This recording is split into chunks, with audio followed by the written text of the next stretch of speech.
Hello everyone, welcome to Competition Edge. I'm Parini Sharma. In the last couple of videos, we have covered the administrative, economic, and social structures of the Mauryas, as well as the period of Emperor Ashoka specifically, and their decline. Today, we are going to cover the art and architecture of the Mauryan Empire. The ancient Indian arts and architecture are something which I believe every Indian should be proud of because we have nowhere reached near to the brilliance of our ancient ancestors. And also it forms a very important component of the competitive exams. So, without wasting time, let's get started. What are we going to learn in this video? First of all, the common features of the Mauryan art, the pillars of Ashoka, from where is the national emblem of India taken, the rock cut architecture of the Mauryas, and some other sculptures of this time. Starting with the common features, the Mauryan art can be divided into two categories.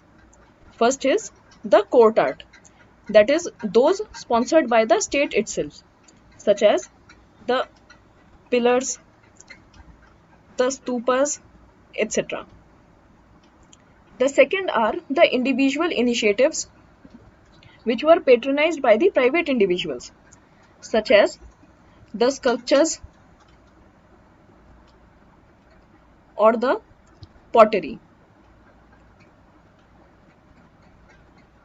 Also, Emperor Ashok is credited to be the founder of the city of Srinagar, which is the capital city of Jammu and Kashmir.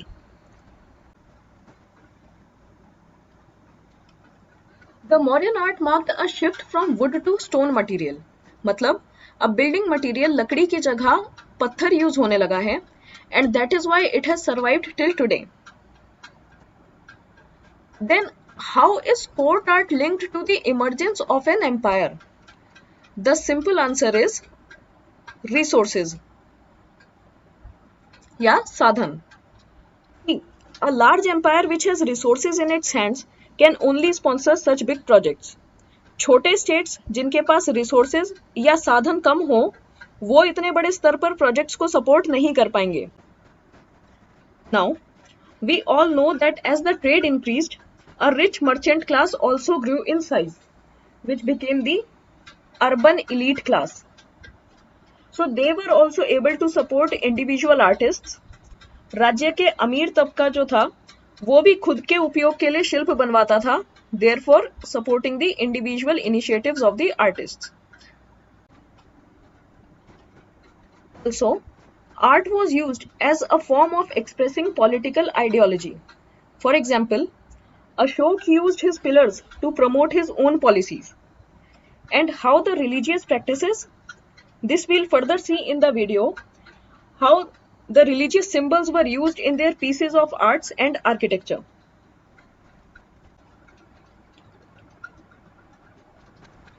Moving to the Ashokan pillars, here is a picture of one of the Ashokan pillars that you can see. A very defining feature of the Ashokan pillars is that they are monoliths. That is, they are carved out of a single piece of stone.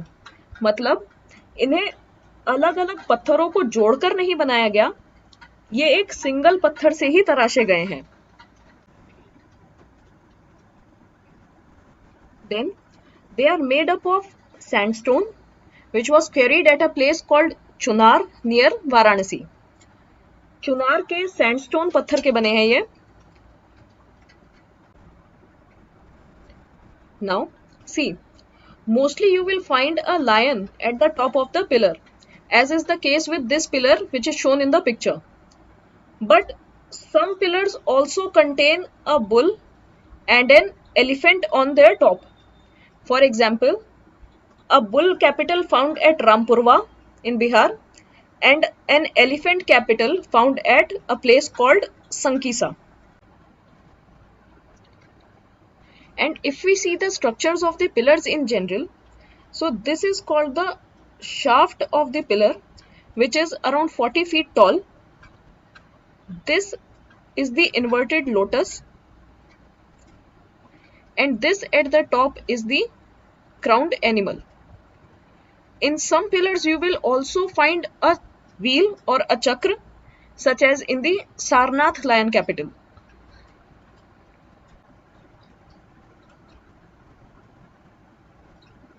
So here is a picture of the Rampurva bull, which is now kept at the Rashtrapati Bhavan.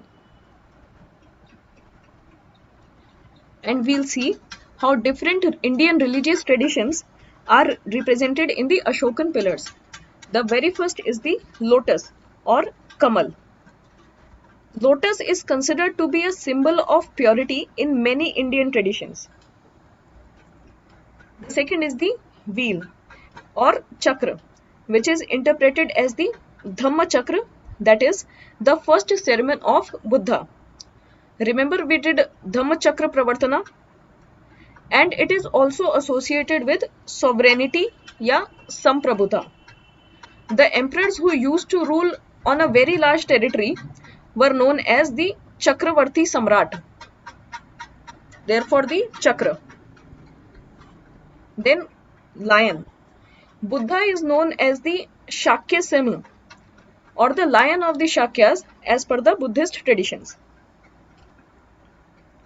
Now what is the significance of the elephant? See, according to the Jatak stories, भगवान बुद्ध ने अपनी माँ के सपने में उनके अंदर सफेद हाथी के रूप में ही प्रवेश किया था.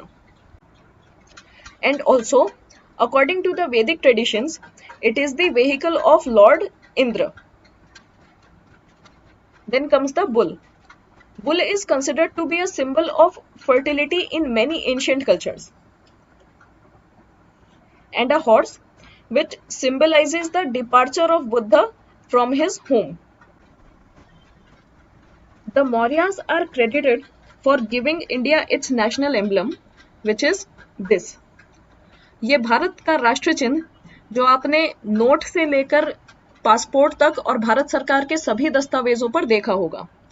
This is taken from the Sarnath lion capital.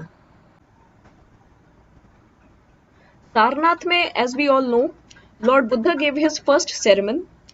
अपना पहला प्रवचन उन्होंने सारनाथ में दिया था, तो उसी की याद में एम्परर अशोक ने इसे बनवाया था. That is the first sermon of Lord Buddha. It has 4 lions at the top. अभी आगे से सिर्फ 3 दिखते हैं, चौथा लायन इसके पीछे है. It contains a chakra in the middle, which symbolizes the Dhamma chakra, and it has 24 spokes in it.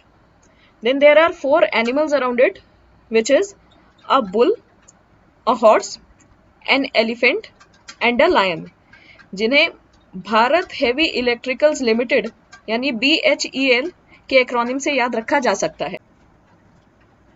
In our national emblem, you will also find the words Satyamev Jayate engraved below the crowning wheel.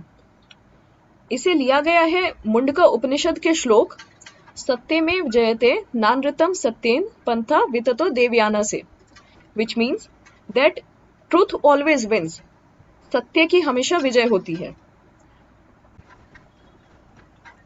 The Maurya dynasty also marked the beginnings of the rock cut architecture, that is the caves or गुफाएं. Most of these caves are located in the Barabar and Nagarjuni hills in the north of Bodh Gaya in Bihar. Most prominent amongst all the caves found, यानी सभी गुफाओं में सबसे महत्वपूर्ण caves हैं Sudama and the Lomas Rishi caves.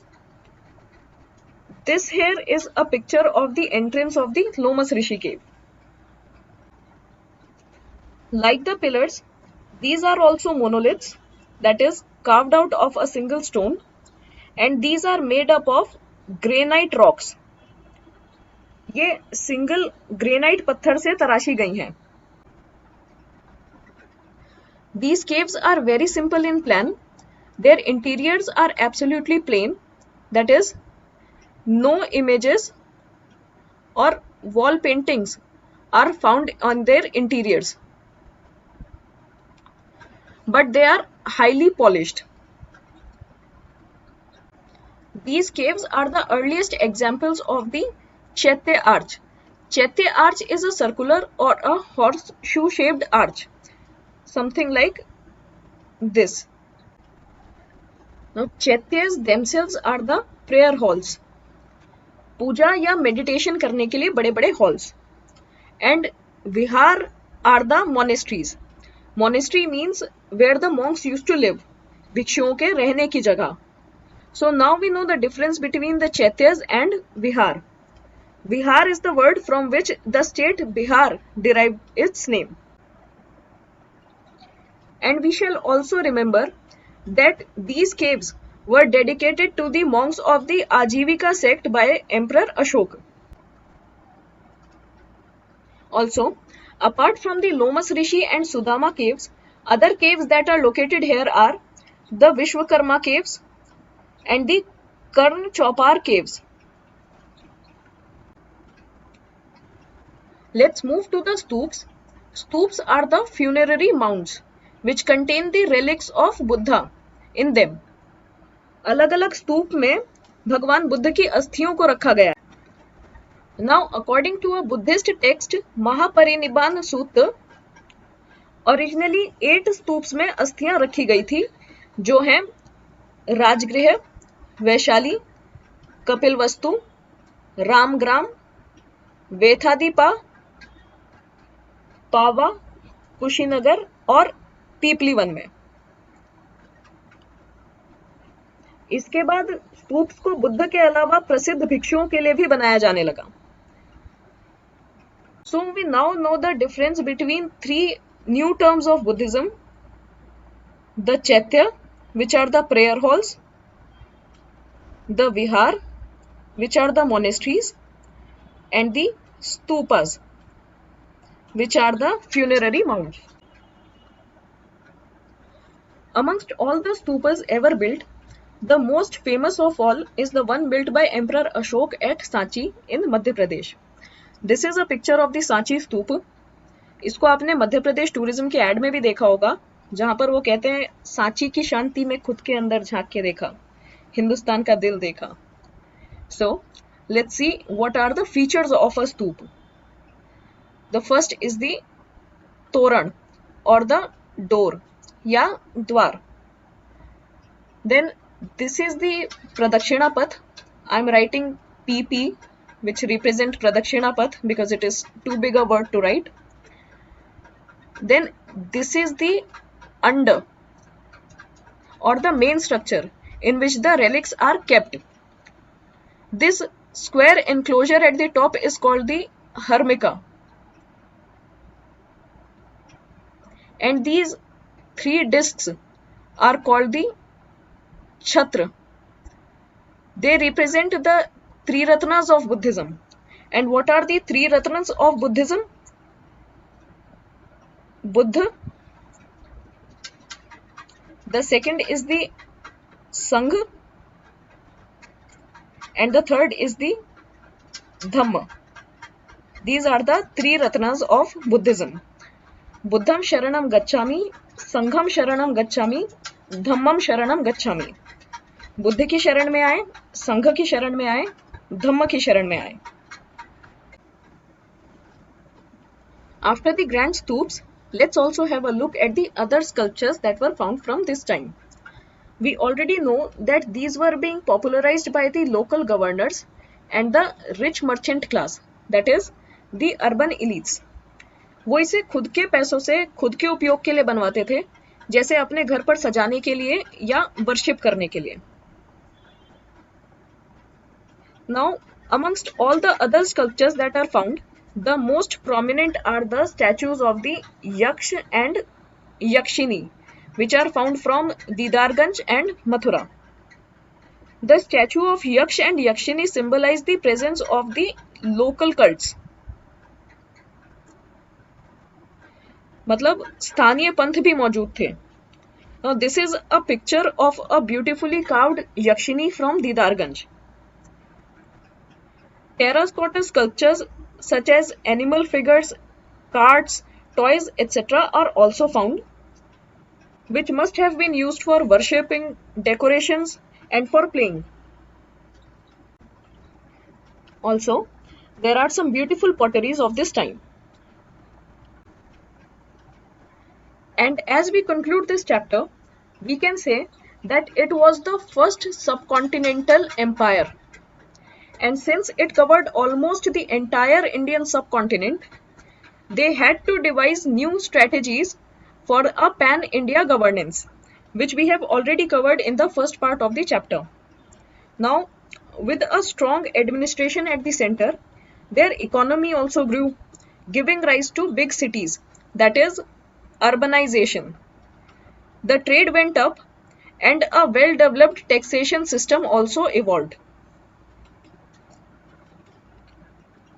We have also seen that it was a society with multiple sects, that is, the Vedic traditions, the Buddhism, Jainism, Ajivikas, and some local cults all existing at the same time, which shows a certain level of tolerance towards different ideologies. And finally, in this video, we have seen that with a stable state flourished the creativity of the artists, that is, patronage given to the artists and sculptors. With this, we have come to an end of this chapter. If you have any doubts regarding the topic, please ask them in the comment section. And if you like the video, please subscribe to the channel. Thank you so much for watching. See you in the next video.